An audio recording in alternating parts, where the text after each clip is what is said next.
Juan Palmer. I think Juan Palmer has been our defensive stopper the last 3 years, and he always gets the other guy's best offensive player. And tonight it was on Booher.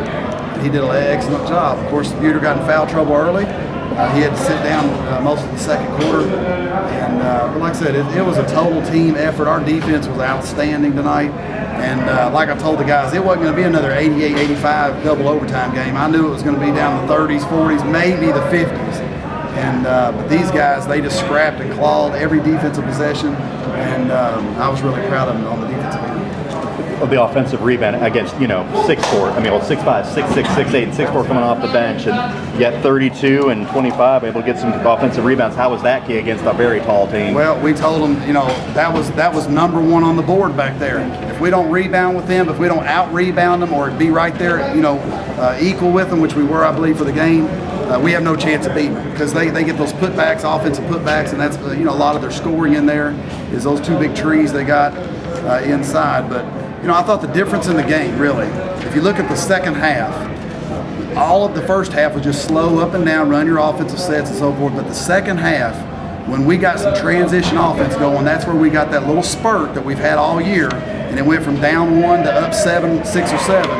And I thought that little transition part was key. And then, of course, the rest of the game, it was back to how the first half was. But I thought that was a real big key, is that transition offense there, that 3 or 4 minutes.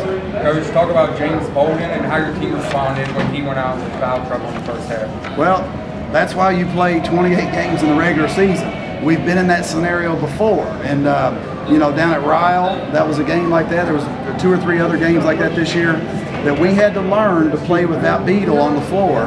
And the guys, you notice they didn't blink an eye. When Beadle got his second foul, he came over there and sit down by us. The 5 just kept on playing out there. So we've been in that scenario before, and it also helps. Juan Palmer's been my starting point guard the last 2 years, his sophomore and junior year. So it helps having your starting point guard to be able to take that spot when Beadle does get in foul trouble. How do you spell Beadle? B-E-E-T-L-E. James Okay. Bolden, so he goes. Everybody else. Talk a little bit about Marcus Hill giving you good minutes off the bench as well. Well, that's one thing.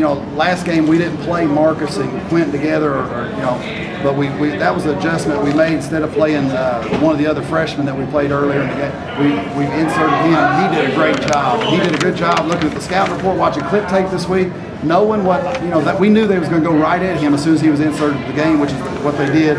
But he held his ground. He got a couple rebounds there, and I was really proud of our bench play tonight. That's why I told him back in the locker room. Keontae Herndon, Armani Housley, and Marcus Hill came off the bench and gave us huge minutes tonight. Lastly, Coach, what are your thoughts on the winner of the Cooper-St. Henry game going forward on Saturday? Well, to be honest, Ryan, I hadn't even been thinking about it. I'm just trying to beat Newcath. We're going to sit back today, take tomorrow off, and get together our game plan. I don't know who's going to win this game. It should be a good one. St. Henry's playing really good. Cooper, of course, is really good. So it should be a good matchup, but we haven't even thought about that. We're just going to, absorb this victory and then start getting focused tomorrow morning. Well, he had 15 rebounds, and I told him the last 3 days since we drew Newcath, if he hides like he did in the Covcath game and doesn't get any rebounds and doesn't do anything, we have no chance of winning. And he responded, and he was a warrior. He gave up 6 inches. He gave up 6 inches to Schulte, and he comes out there with 15 rebounds. So that was really impressive. That's a senior. That's a senior playing his last game possibly. So that's what you got to do.